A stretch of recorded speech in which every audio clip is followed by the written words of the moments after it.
but Lewis kind of came back at the end, and it kind of ebbed and flowed really well that year. But that's so rare to see. He clearly seems to be somebody who's well respected, and his opinions matter because it clearly has moved the needle. But then Lewis Hamilton coming in as this incredibly talented, probably the best rookie F1 that's in for, decades. I think he's been watching Austin Powers, because there's a movie, isn't there? And Austin Powers about his mojo. I'm not sure if that's quite the same mojo he's talking about. I hope not.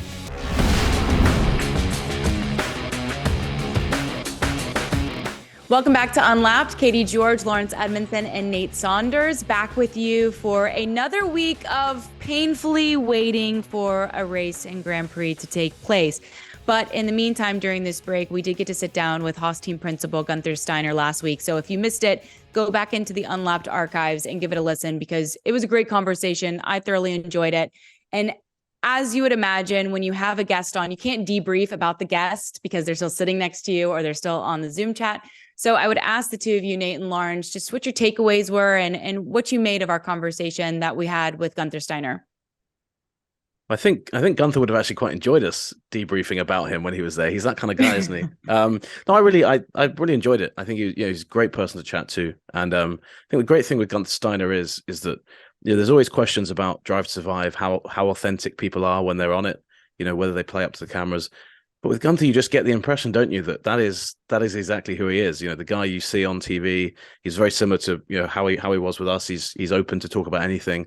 Really engaging guy to talk to, and you can totally see, can't you, when you're talking to him? It must be fun to a degree working for him, but I think you can see why away from the cameras he gets the team are so rallied around him, because I think he'd be a great person to work for. So yeah, had a great time doing it, and hopefully we can get him back on again soon. He seemed to enjoy himself as well, which is a great thing. Yeah, he's a real straight talker, isn't he? I mean, there'll be areas which he can't go into and he'll stop short of. And we see that in media sessions all the time when we're talking to him at races. But he is just very straight. And, if one of our questions was a bit off, I think he kind of let us know, which is always quite reassuring as journalists as well, to keep you on the right track. But yeah, he's fantastic. So yeah, hopefully we'll get him back on. He also talks about his love of wine, didn't he? So maybe we can tempt him back on with a glass of wine if we meet him in person. We have a verbal agreement, at least at this point. He agreed at the end that he would come back on at some point, so we can hold him to that. And not Carolinian wine as well, which, I didn't associate Carolina with wine, but now I know, Katie, for a fact that that's not what it's known for. The wide-ranging mountain ranges and soil that they have in North Carolina, and the humidity has to be that's what in the UK we think of when we think of Carolina. So Exactly. I thought it was interesting because that could turn gimmicky in a conversation with him, because there are so many viral moments. There are such great lines that he has that people have coined, and they love him for the moments on Drive to Survive. But, we had some fun with him, certainly. But I also thought it came across his passion for his job, his main role being team principal at Haas. And so, I thought that the conversation was very balanced. And so I enjoyed having some fun with him, like you see on Drive to Survive, which is very real and genuine, but also at the end of the day, talking about the things that matter to him. And he clearly seems to be a mover and shaker, among the team principals. We had that conversation about the sprint weekend and the format changing, and he clearly seems to be somebody who's well respected, and his opinions matter because it clearly has moved the needle based on what we're expecting in Baku. Well, he's such an engaging person, isn't he? So if Guenther comes up with an idea, it's certainly going to get listened to. And I think there's one of those things as well. When you look at the political landscape in Formula One, you have the real big teams, Mercedes, Red Bull, Ferrari, and they're so competitive with each other that I think sometimes they really don't trust each other. Even if one of them comes up with a good idea, the other one will say no just for the sake of it. Whereas with someone like Guenther, they're very closely tied to Ferrari, but I feel like they're less of a threat to a number of teams, and the way they position themselves as well. I think Guenther's often looking at what's just good for the sport and a bit of common sense, especially from a team that's been through some pretty rough years where it's been right on the edge of whether it's worth continuing or not, or whether its owner, Gene Haas, would look at potential options of selling it. So, everything he says, I think, has an element of common sense to it, because it comes from a position of often survival, as Drive to Survive, or surviving to drive, his book suggests, rather than this position of trying to get what's best for each individual team. So I think that's why he's so well respected in the paddock as well. And on that point as well, which is interesting, spoke to him. We had a little breakfast with, a little media breakfast with him in Bahrain after testing. And one of the things he talked about was how someone said, is Ferrari the dream job for you as well? It's always talked about as the dream job. And he said, honestly, like at this point in his career, he's not really that fussed about it. He said maybe 20 years ago it would have been, but I think he loves that position he's in. He's kind of he's the classic proverbial big fish in small pond, isn't he? Where he is the voice of that team, and he can go and have a conversation with Gene Haas, and then that's it. Whereas if you're kind of head of Ferrari or head of one of those big teams, you've got a board to answer to. You've got all these different shareholders and sponsors and stuff. Not that Haas don't have those sponsors, but it's such a small operation. His influence and power in there is actually pretty big. So I think it suits him to the ground. It would be weird, wouldn't it, if he was the boss of a big team? I'm not sure how that would go. I don't know whether it would work so well. Maybe he'd have to rein it in a bit. Maybe it just wouldn't work. So I think he's in the perfect spot. Yeah, it certainly seems to be a great match for now. And we'll see, obviously, if something were to change down the road. But Laurence, you bring up an interesting point. What's good for the sport, right? And I don't know how you two feel, but gosh, this has felt like a really, really long break in between races. And I know it wasn't certainly designed to be this way. And hopefully this is just a one-off. But the way that this break has played out, has this been good for the sport? What's this process been like for teams and drivers? I think there's a few people who have enjoyed a bit of time off, but I'm not sure that's good for the sport necessarily. So yeah, I think the season has lost a bit of its momentum. I mean, unfortunately, if you're a relatively neutral fan, if you're not a Red Bull or Verstappen fan, it's looking one-sided anyway. But yeah, I think it's always a bit strange when you have a break like this. The only good thing, I think, potentially for the rest of this season and the competitive order, is that the teams haven't been put on hold. So usually when we have a break like this during the summer, there's an enforced 2-week shutdown where the factory has to stop working essentially, so they can't produce any parts, they can't continue designing parts. That hasn't been enforced during this break. This break only exists, like you said, because of the Chinese Grand Prix being taken off the calendar relatively late in the process. So all the teams have continued to have their design offices working on all the information that they got from the test, the first 3 races. There's lots of data that they would have got there, lots of new things they would have learned about their car that they can then turn into performance when they come back. So the only good thing, I think, is that we might get to Baku and Miami. We have 2 races back-to-back there, and we could have a slightly different order. We could have teams making a bit of a step, big upgrades coming. We know that McLaren have a big upgrade planned for Baku. That's going to be key to their season. So there's that element. They've had a little bit more time to work on it. Mercedes are targeting Imola, which is in 3 races time. So that, to put a positive spin on it, we might get a slightly different order when we come back. I'd be surprised if anyone beats Red Bull, but there is some positive to it. And I think hopefully most people who are fans of F1 won't have just forgotten the sport exists in the 3 or 4 weeks been away. They'll be kind of more excited when it comes back on their TV screens in Baku, which is a great place. And as we were talking about Guenther, it's a sprint race. So what better way to get back into it? So I totally agree with you about it can be weird for a neutral, but I actually think the anticipation that a 3-week gap kind of builds is good. And I know we've not had the most exciting season, but I mean, it wasn't uncommon, when I was younger, for example, that there would be 3 weeks between some races. I think when Lewis won in 2008, I'm pretty sure there was a 3-week gap before the Brazilian Grand Prix. I think that was just the scheduling of it. And you just sat there and you were just waiting and waiting and waiting. Maybe this season isn't the best one for that because, as Laurence said, it's very one-sided and there's not really much anticipation. You're just like, well, is Max going to win by 10 seconds or 20 seconds this weekend? But in a season so long, I think it stands out. I think it probably would have been a bit more impactful if it had been like a month or 2 later. Kind of, I guess, have blocks of 6 or 7 races and then a little break. But I think with the way the calendar's going, you've got to have some time off. You can't just have relentless racing. But yeah, to go back to Baku's a great place to go back to, like Laurence said. Usually everyone just expects there to be carnage there every week. Even though it's kind of weird, isn't it, Laurence? Like it's every other year, more or less, that there seems to be a crazy Baku race. It's like crazy race, then everyone kind of reins it in.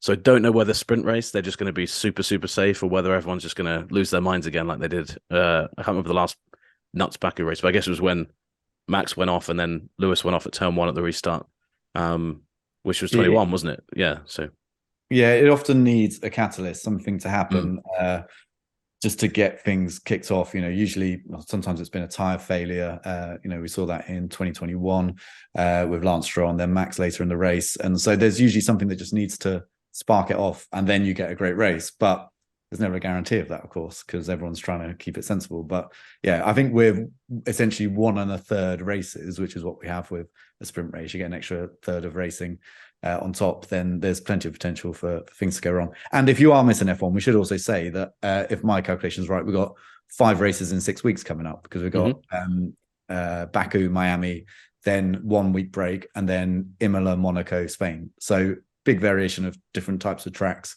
and lots of racing to get stuck into. So if you're missing it, you won't be missing it for long. And it's 12 between now and the end of July as well, if you want to look at it that way. So there is loads to come. Well, let's hit a little bit of news along those lines, because I don't foresee us having a break like this ever again if the rumors are true and they continue just to add more and more races to every single weekend, it seems. Rumors are that Liberty and Stefano Domenicali, are thinking about possibly expanding the F1 calendar, which means the two of you are going to be a little bit busier on the road, possibly as early as 2024, next season. Apparently, a proposal has already been sent to teams, and Domenicali wants, the season to expand to 25 races. We had a conversation with Guenther Steiner about, is there a world where the sport grows too fast or adds too many races to the calendar? I'm just curious your thoughts on, is this true? I quote it as rumors at the moment, but could you foresee us having 25 races in 2024? Yeah, for a while they've been talking about 25 races as their target. I think that's the limit they can go to under the current agreement.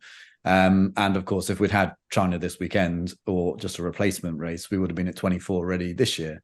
So it's not beyond the realms of possibility. There's still a very fragile hope that F1 might be able to race in South Africa at some point. It doesn't seem very likely at all.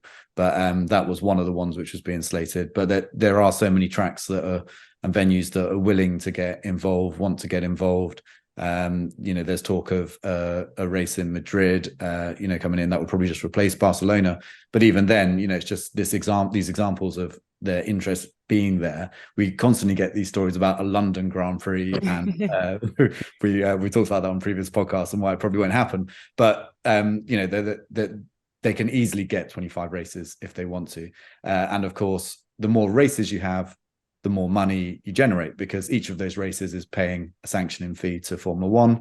And of course, you then sell a TV package to the good broadcasters around the world that has 25 races instead of 23. So, more races, more content for it to ship out. And, that's why the teams are often very receptive to these calendar extensions, because ultimately the more money Formula One makes, the bigger a slice there is for them at the end of the year when F1's revenues get shared out between the teams and of course F1 shareholders.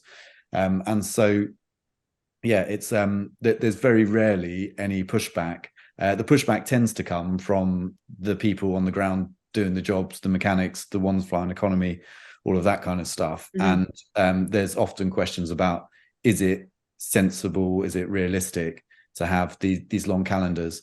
I think one potential solution, if we are going to 25 and there's not really much anyone can do about it, is to more successfully clump some of the races together so that the travel demands aren't quite as crazy as they are now. I mean, I'm really not looking forward to my flight from Baku to Miami in a couple of weeks' time, which takes off at 3:45 a.m. in Baku and lands at about 5:00 p.m. in Miami via Doha in Qatar, and stuff like that. Yeah, it's just not sustainable. It's not really sustainable in every sense of the word sustainable either. It's not great for the environment to be shipping, or not shipping, but flying all these people around the world. So all of that has to be taken into consideration. But as is almost always the case in Formula One, money will be the thing that decides that. And if there's more money on the table from these venues, then I think we'll get to 25 pretty quickly in the next couple of years.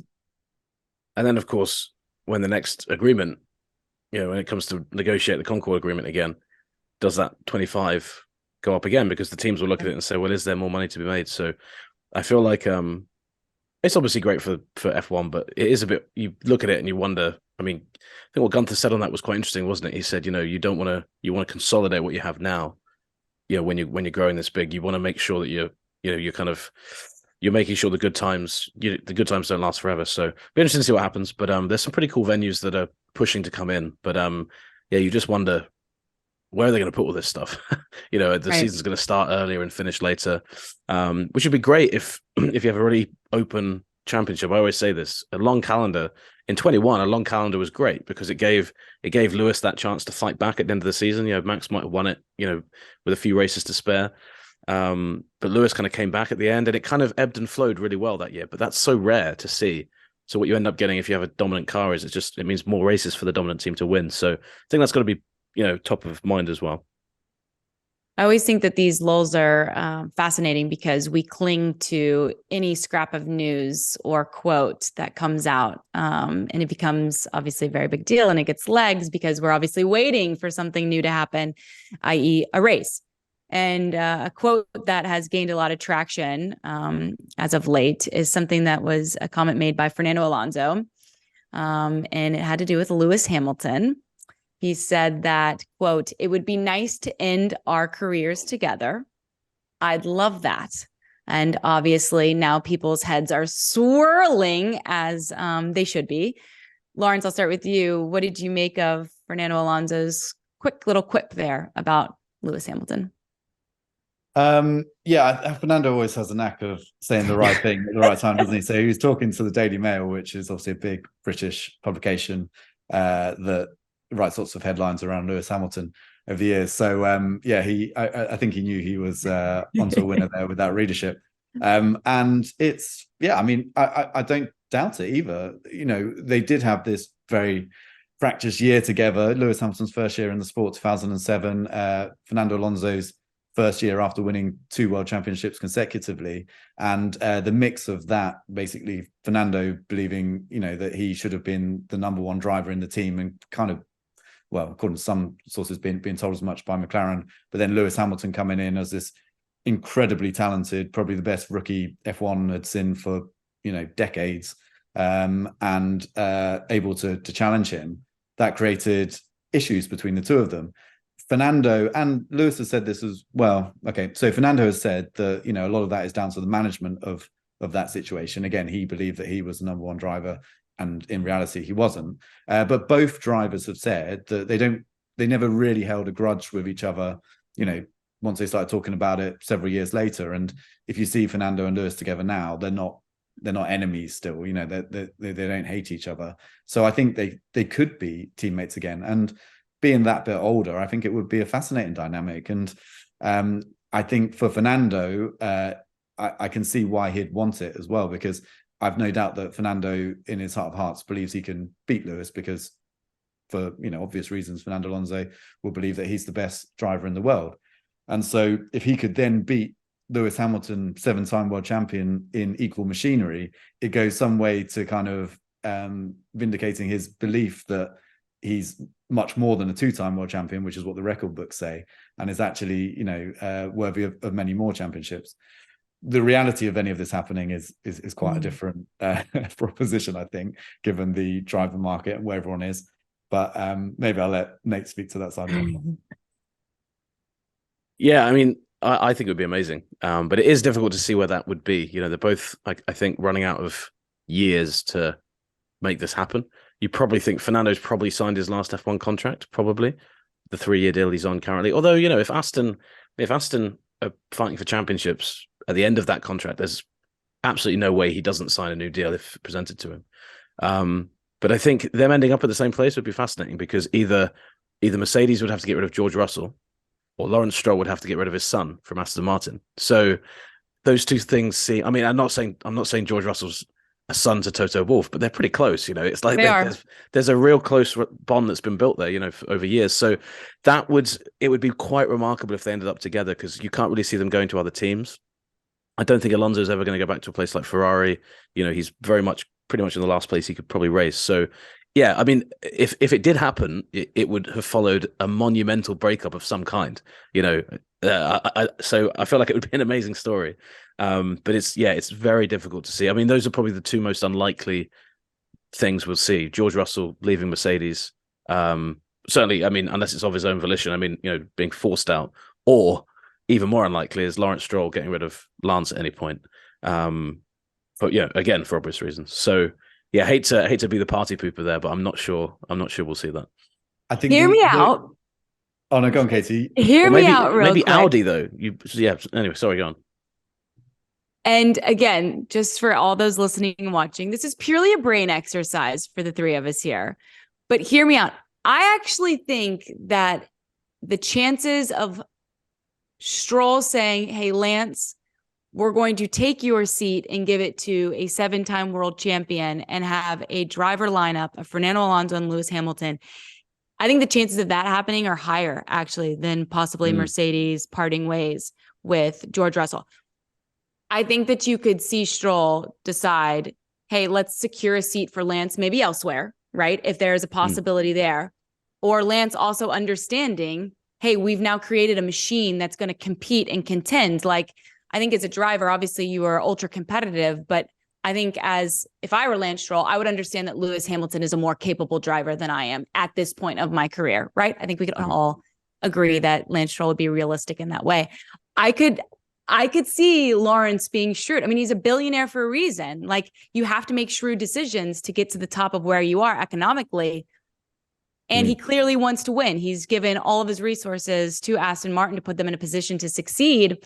I don't think it's out of the realm of possibility that he would possibly go there if the option presented itself. Casey, have you been watching Succession lately? Yeah, it feels like you have. but I mean, one if we're doing a brain exercise, I mean, you could see a situation where, obviously Lawrence Stroll and Toto Wolff, there's a Mercedes relationship there. Does Lawrence turn around to Toto and say, look, let's swap. I'll give you Lance. He's proven this year that he's fairly quick. I don't know whether Lance for Lewis is a fair trade. I think Bill Barnwell on ESPN would grade that pretty low from Mercedes' point of view if he made that trade. But maybe that could happen. I don't know, but I think you're right. If he could secure a seat somewhere else for Lance, then maybe he'd do that. But yeah, if he had the chance to do it, I think that's when it would become really interesting. And yeah, I mean, he's got that kind of Bond villain streak to him, hasn't he, right? Lawrence Stroll. So yeah, I think you're setting up like a new season of Succession as well, though. I like it. Lawrence, are we off our rocker? I think there's a more obvious way to do it, because I think the big issue here is that Lewis isn't going to leave Mercedes because he's so tied in there with a number of other things. He's got no desire to go anywhere after that. So the thing then is whether Aston Martin becomes so competitive that when George Russell's contract comes up, they go sniffing around George, get him in, and then Fernando's a free agent. He comes in alongside Lewis at Mercedes for 1 year because Mercedes are a bit caught short with no one to fill that void until one of their young go-karters come through, like Kimi Antonelli, who's just making his way up into Junior Series, looks incredibly good. And then you'd have a couple of years of Lewis and Fernando together. But the big issue for any team, if they did get Lewis and Fernando together, is that they've got two drivers right at the very end of their career. And all teams will look to have really, a longer term prospect in alongside a big name, just because you want to make sure that you don't get to the end of a season and both decide to retire and you're left with zero drivers. So I think it's very unlikely, but that's the only way I could see it, is actually George wanting to make a move if, let's say, it doesn't happen with Mercedes to the end of his contract, and or he's able to get out of his contract and Fernando goes the other way. I like it. Hypotheticals, people. Hypotheticals. We're just working through it. Just honestly, hypotheticals.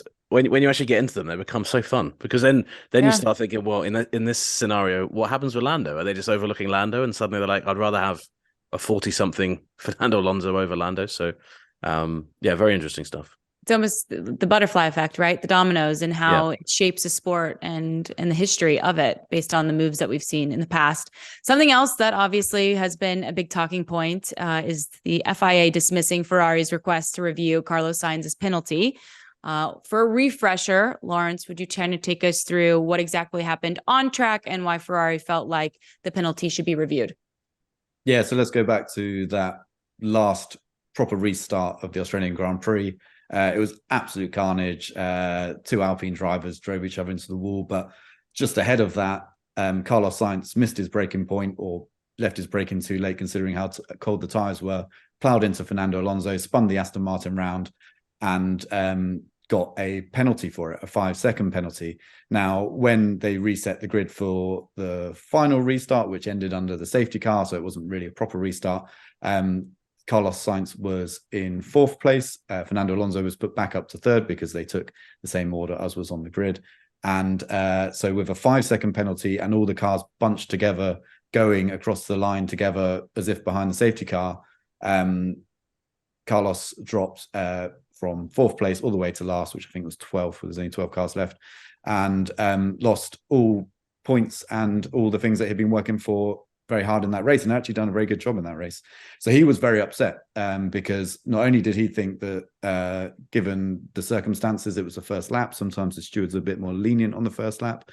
And also given a 5-second penalty, which is the smallest of the penalties the stewards can give out in race. It goes like 5 second, 10 second, and then you get into much longer kind of stop-go penalties and stuff at pit stops. He felt that given that, it's completely unfair that he dropped from 4th to 12th, whereas in a normal race, a 5-second penalty might not even drop you one position, but it typically will drop you maybe one or something at the end. So he was very upset. And the other thing he was upset about is that he didn't get to voice any of these concerns or his opinion of what happened in the accident to the stewards, which never happens when the stewards make an in-race penalty. But given this was so close towards the end of the race, arguably could have happened. It did happen with the 2 Alpine drivers. They both got to go and talk to the stewards about what happened. And in the end, the stewards decided no penalty in that case. But that was slightly different in that both cars were taken out in that moment. And therefore, that always becomes a post-race investigation because, both the drivers are out of the race, so it's not going to impact it anyway. What you're looking at then is a grid penalty for future races. So there was a difference there. That's why that didn't get investigated. Perhaps the strangest one, although we won't dwell on this too long, is that Logan Sargent went straight into the back of Nick de Vries, took him out at turn 1, and that didn't get investigated at all. But let's just put that aside for now. Okay. And so we end the race. Carlos Sainz finishes last of the runners, no points. And Ferrari decide that they will request a review of this. So when a team decides that, you don't immediately get the stewards back together and go through everything again with Carlos pushing his point forward. What you have to do is put forward new information, which is new in that it wasn't available to the stewards when they made their decision, and relevant. And this is the key bit. What they decide is relevant is quite a high bar. And so they did this. Ferrari, they came and they said, look, we've got telemetry from Carlos's car that you may not have had. In fact, the stewards had quite a lot of that, but they had a little bit of extra stuff there. As a statement from Carlos Sainz himself. And Ferrari felt this was enough to reopen the investigation and perhaps get a different conclusion, perhaps change the result of the race to remove the 5-second penalty and put Carlos back up to 4th. The stewards, same stewards that made the original decision, turned around and said, none of this is, some of it is new, but none of it is relevant enough to change the opinion that we had in the first place. And so they threw it out and said, we'll dismiss this whole case of coming forward. And Ferrari look a little bit, a little bit silly here, I think. It hasn't got them anywhere. It was quite clear to everyone, because we've had a number of these situations in the past, that it's very rare the stewards will reopen an investigation unless there is something really, brand new that was just not available to them at the time and completely changes how they would view it. And it was quite clear that Ferrari weren't going to have anything along those lines. However, Ferrari have now used it a bit. They put out a statement afterwards to say, well, we need to get all the teams together and the FAA and Formula One and discuss this whole process. And it will be interesting to see what comes out of those discussions, because I think the majority of people in F1 will probably say, look, it was unfortunate that the 5-second penalty had such a big impact on his result, but all the processes were followed. He did take someone out on the first lap. At what point do you just start turning a blind eye because, it seems a bit unfair at the time? You got to have rules in place and you got to have driving standards in place. And ultimately, Carlos Sainz was one of a number of drivers who made a mistake at that first corner, but there were also a lot of drivers that didn't make a mistake at the first corner. So, it's really on Sainz. And as painful as it is, I think the right decisions have been made, and he'll just have to try and regroup and do better in Baku. And very well said. Very well said. That was a lot of shit to get through. If you remember the Australian Grand Prix decades ago. I was relearning all of that as it was coming up. I mean, another way to look at it as well is that the other two drivers that made a mistake that Lawrence mentioned, their race ended because of their mistake. So Sainz's mistake did have quite a big punishment in the end. He was lucky that didn't, that after spinning Fernando, he carried on without any damage. So I think you look at it and you think, I know that those other guys should have had penalties, but their penalty was probably the fact that they ended, their races ended. Wasn't great for Nick De Vries or Esteban Ocon because their races ended as well. But yeah, that was what undo. That was pretty comprehensive. I'm impressed. Didn't they say? I looking over it, didn't they say one of the things they mentioned the angle of the sun, and they said that this needed to be taken into account, and then the steward said, well, that was the same for all the drivers there. So I feel like sometimes in those cases, you can end up just looking. You can look kind of like Lawrence said, it doesn't look great when a team brings that. It's like, is this really something you're bringing to the table to try and have looked at? So that was part of Sainz's statement. Was the tires were cold and the sun was low, and it's like, well, yes, but that was same for everyone. And you guys are the best drivers in the world. So as difficult as it is driving into the sun, you have to adapt to all of that. And we've had a number of races finishing with sunsets in Albert Park before, and not every time has someone made a mistake. So there's that. The only thing I did leave off actually was the third thing that Ferrari brought. How could you forget? As what they felt was new and relevant information was the comments of other drivers to the media after the race about how it was indeed quite cold and the sun was quite low. But as mentioned before, and as the stewards pointed out, a lot of those drivers didn't have the same issues. And this is just part of Formula One racing. It is just the nature that sometimes track conditions will change and drivers have to adapt. If it starts raining midway through a race and someone plows into someone else, they can't say, well, what about the rain? The rain made me do it. It just doesn't work like that. It's they've got to adapt to the conditions they're in. Carnage should be used more by Americans. Just going to throw that out there. We should put that into our vocabulary a little bit more often. Great word. I do wonder when it comes to Carlos Sainz, if this 3-week hiatus helps or hurts him, right? Like when you're an athlete, you want to go back to the track. You want to drive again, right? To either right the wrong or, gain momentum, continue to build off of a great performance. Same for, any other sport. For him, do you think that 3 weeks away is helpful for his psyche and his mental space? Or do you think that he's been sitting there replaying this over and over and over again as they've obviously clamored for this review? And do you think it possibly impacts his racing moving forward? Yeah, if he's been stewing over it for 2 and a bit weeks now, you can't imagine it's going to be that good. And, as we mentioned with the sprint race, I feel like you need to go into that race with quite a clear head. I don't know, really. I think Sainz is, we've talked about Sainz a bit, haven't we? But he's kind of a fascinating driver, frustrating driver as well, because he'll have a good race, really good races every so often. And then you'll see 2 or 3 races where he's just not really there. So I wonder why that is with him. I wonder if that comes down to, a mental approach or just the way, the confidence thing or whatever it is. So it did feel like, I think one of the reasons he was so upset was because he knew it was one of his stronger races that we've seen for a little while. So yeah, it will be interesting to see how long it is before he gets back up there. Obviously Charles had crashed out really early in that race. So he was really he was the only Ferrari driver that was going to score points. So I think that was on his mind as well, yeah, I think not so much for Baku, but I just wonder, is that going to be kind of the story of Sainz's season? You look back at Australia and you're like, wow, yeah, he never really was up there again, for a long, long time. So I think with Sainz, you don't always get these opportunities. I'm sure we'll have some good races again, but yeah, we'll see. Baku, I'm trying to think off the top of my head, his record in Baku, I don't think it's amazing. Charles is probably the stronger of the two there. So we'll see coming into it. But I think the main thing with him was that a lot of the emotion was because he was still in the car. He was still in his overall, still in his race helmet.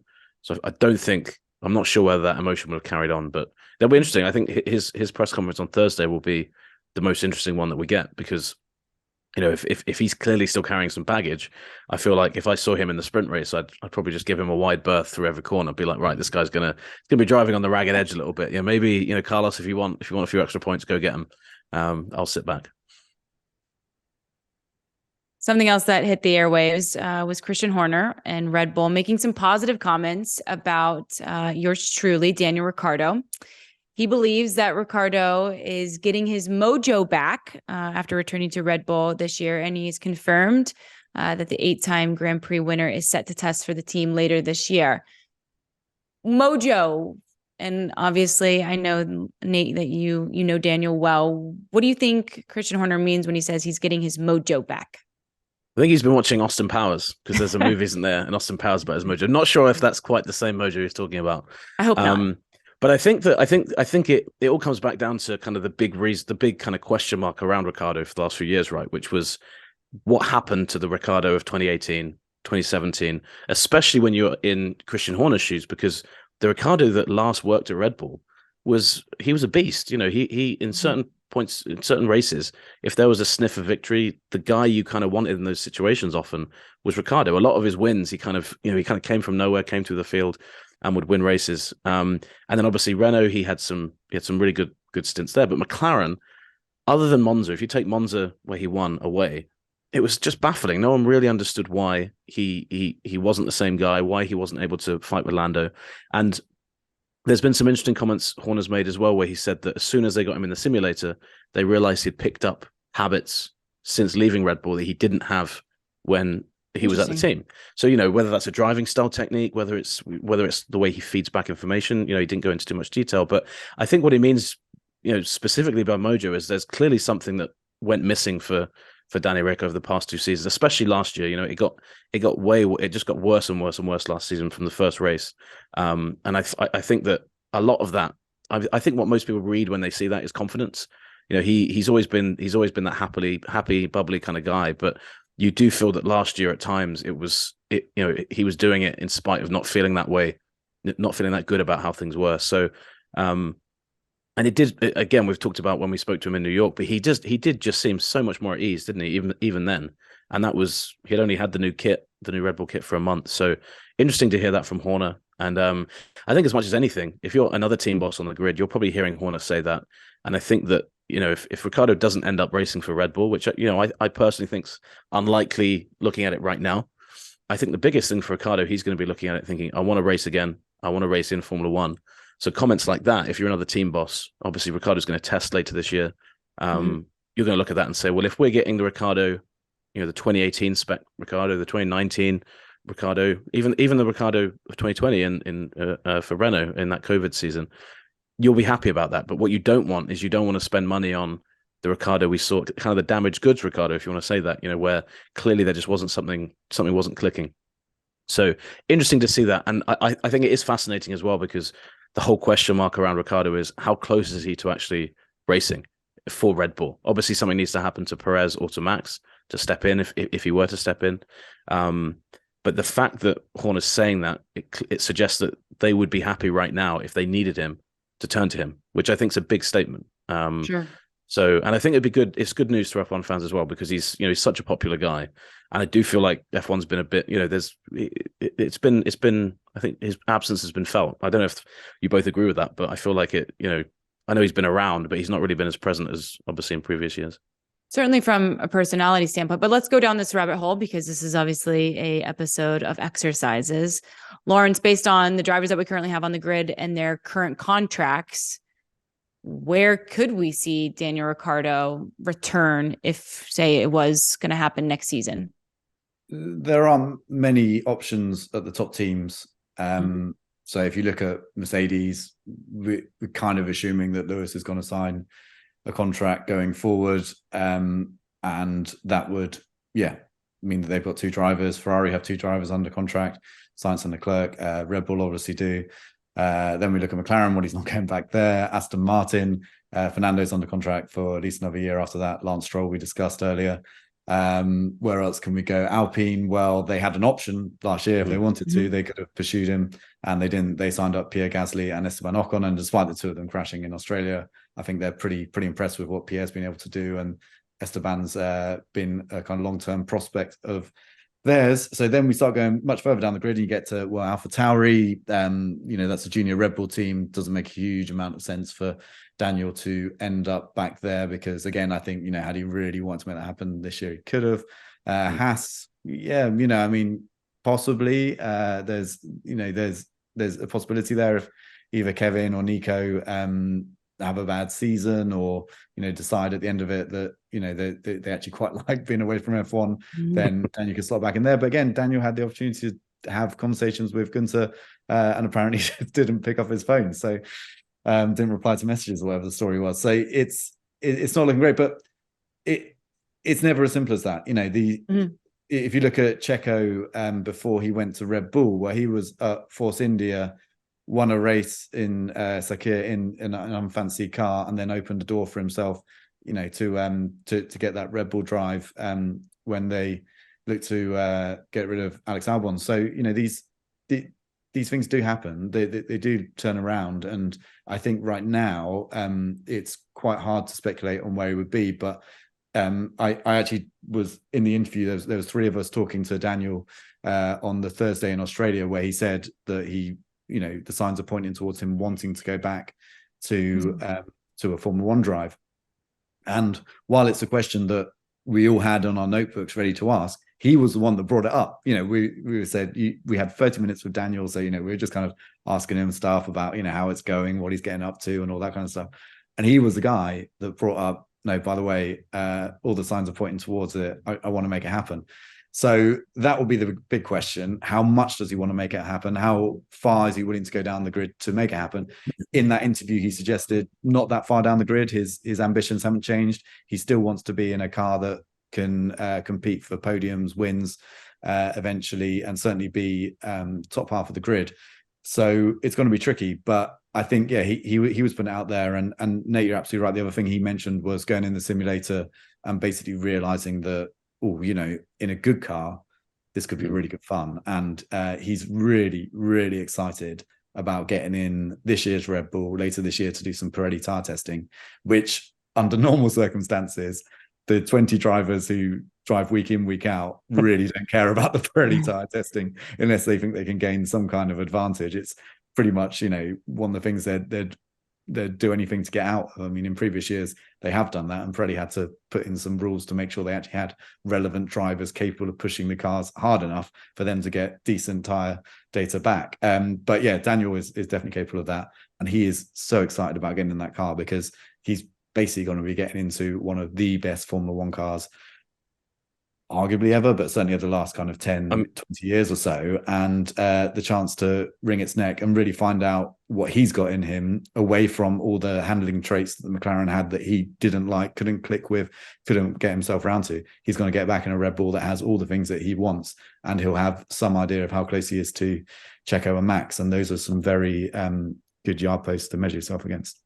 It's going to be so telling, right? And there's going to be a lot of pressure, I feel like, that comes with that day, because that's your opportunity to tell other teams, I've still got it in the right machinery. And if he falters, then I think, as you put it, Nate, people are going to say, yeah, I'm going to steer clear of possibly damaged goods. So I think that day is going to be unbelievably telling for Daniel Ricciardo and his future in the sport.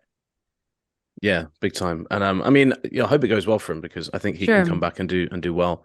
But I think Lawrence is right, and every indication I've ever had from speaking to Ricciardo or people close to him is that, you know, really, if looking at it now, I think I actually have more and more respect the more you think about it, that Ricciardo could have really pursued a seat at a quote unquote lower team down the grid, and it was clear that he was like, unless I'm going to a better car, like Lawrence said, he didn't want it. So I think that ultimately is going to be what decides it. And I wonder if he sits out for another year waiting for a big seat, you wonder how long, you know, will those teams even go to Daniel if he's had another year out? So you do feel like the window's closing, but like as last year showed, an F1 drive market is so difficult to predict. You know, 1 minute everything looks like it's fine, and then Vettel retires and Alonso's at Aston, and you're like, okay, what's going on? So anything can happen, anything could open up, and we don't know what things will look like. So yeah, he's put himself in a good spot, and I think that, you know, 6 months ago even, a lot of people were second guessing his decision to sit out. So it's turning out a lot differently to how a lot of people thought. And he deserves a lot of credit for that, because he's kind of the guy that's made that happen.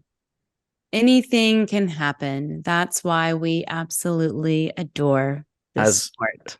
As Murray Walker, the commentator, used to say, or said once, he said, anything can happen in Formula One, and it usually does, which is just a great quote. And that is where we'll end our show today. Well done, Nate. Remember, if you're watching on YouTube, like this video, leave us a comment, and don't forget to subscribe to ESPN for more F1 content. And if you're listening, hit us with a 5-star review wherever you get your podcast. Both of you, thank you so much. Lawrence, safe travels to Baku. We will touch base with you next week when we finally have a race. Cheers.